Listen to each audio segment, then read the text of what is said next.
So will negotiations start again? Is Team Trump at all willing to get back to the table? Former Quebec Premier Jean Charest is currently leading a Chamber of Commerce trade mission to Washington, D.C. Hi, Mr. Charest. Great to see you and good to welcome you back to our program. Thank you, Vashi. I know that you're in D.C. at a particularly, I guess, interesting time, I could call it, in the relationship between our two countries. What is being conveyed to you about the position we find ourselves in at this moment, if you could share? Well, I'm here with the Canadian Chamber of Commerce and with the chair, Candace Lang. It's a delegation of business people that had been planned for a while. So, and I just finished a panel here at the Brookings Institute after briefings this morning at the embassy. You know, what is happening is what you're all picking up in the media. This is an environment in which there's a lot of volatility. President Trump decided to bring an end to negotiations that were happening around steel and aluminum and energy.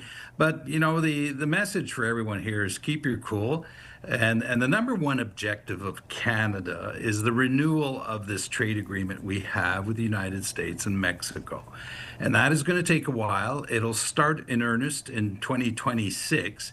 And it means if we're able to protect it, that, you know, 90% of all the merchandise going back and forth between Canada will be free of tariffs. And the bigger issue is the special tariffs that we have on softwood lumber, aluminum, steel, autos. That's where the real problems are, Vashi. How worried are you that we will not be able to protect what CUSMA affords us at this moment? I'm optimistic. I think we will, and the reason for that is that, contrary to the relationship that the United States has with Europe, South Korea, or Japan, what is different for us is that our supply chains are so intertwined. I mean, they're very, very intertwined. And that is true for Mexico, United States, and Canada and the United States. That's the big difference.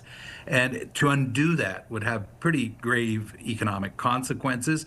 And add to that the fact that Mexico and Canada together are the most important trading partners of the United States in that order. We in Canada are the biggest buyers of American products and services. And so I'm optimistic just because the economic consequences of undoing this trade relationship would be very, very important for Americans, and I don't think they want to go there. There were a lot of businesses in NAFTA negotiations, or renegotiations, I should say, round one. A lot of business stakeholders, a lot of congressional representatives who agreed with the facts as you laid them out and advocated for them directly to the White House. There doesn't seem to be as many of them, or anywhere close to as many of them this time around. Do you think the president can be convinced of the kinds of potential consequences that you very factually present? American voices, a lot of them in the business community and in Congress, have been silenced. And they're intimidated by the approach of the Trump administration. And you're quite right. I mean, they are not speaking up in the way that we had come to know them when we were dealing with the issues between both our countries. Now, that will change. It is changing. We're hearing more and more people in the business community speak up as inflation settles in, as costs go up, as the consequences are more and more evident of having more tariffs. And the midterms are coming around in a year from now. And so I think you'll hear more of those voices. And it's a key question, Vashi, because the most effective influence on President Trump are Americans, not Canadians. And so we do need our allies to speak up, and that is a cause of concern for us.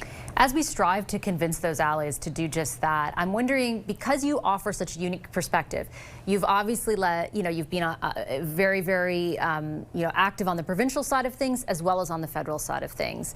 How important do you think it is that we speak with one voice, and what does that entail from where you sit?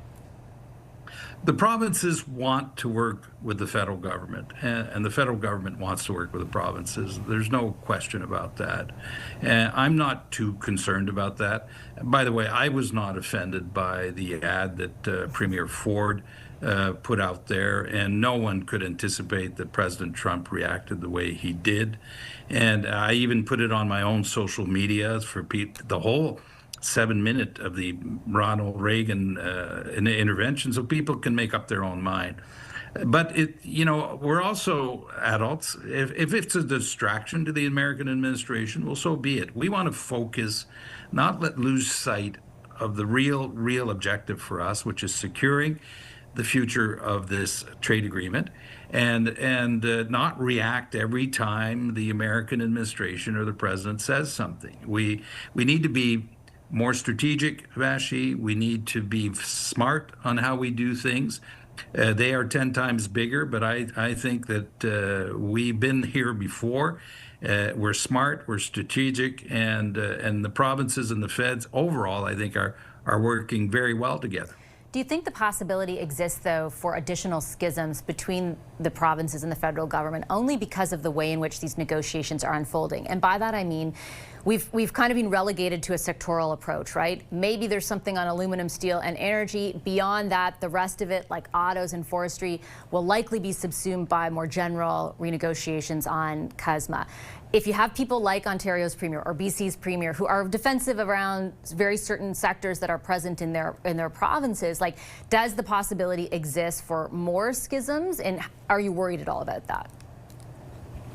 Well, there's two things I want to say about that. Prime Minister Carney has had more federal provincial meetings since his election than we've had in the last 20 years.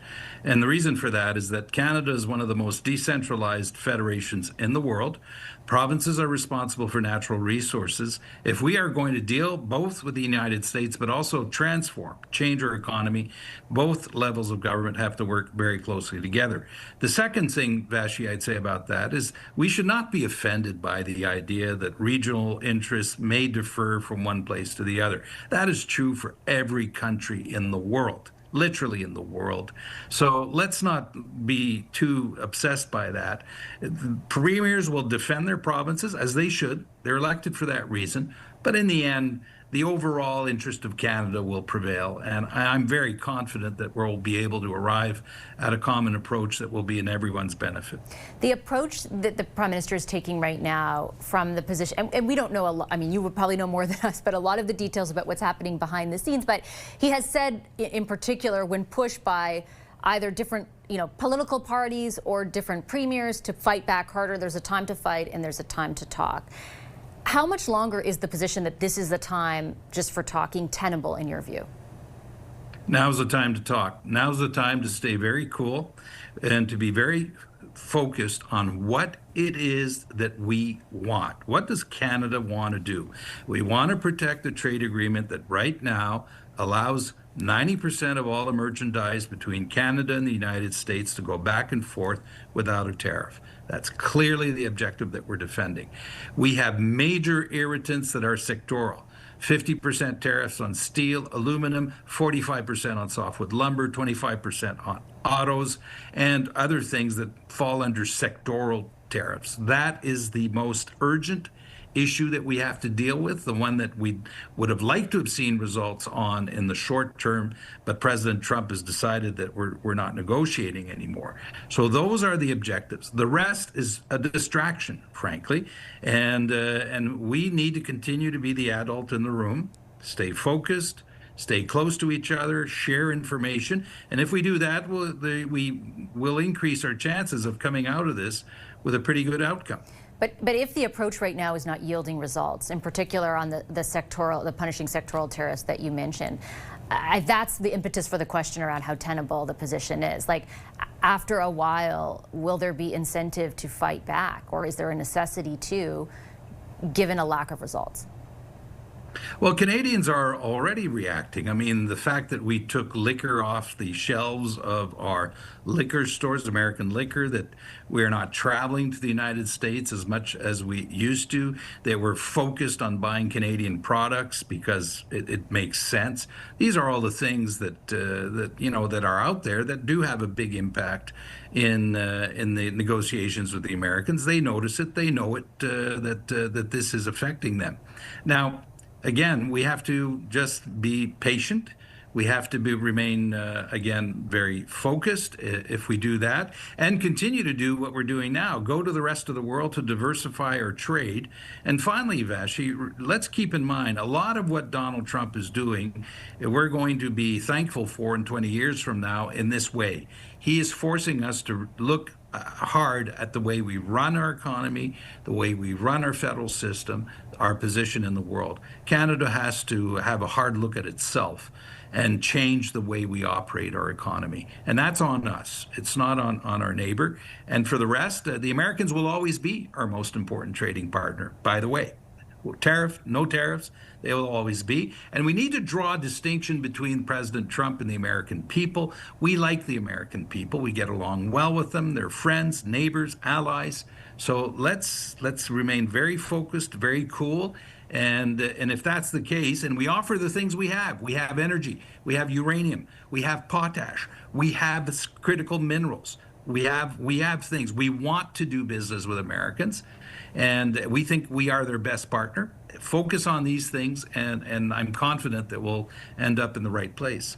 I'll leave it on that note. Mr. Charest, appreciate your insights as always. Thank you so much. Thank you, Vashi. Bye-bye.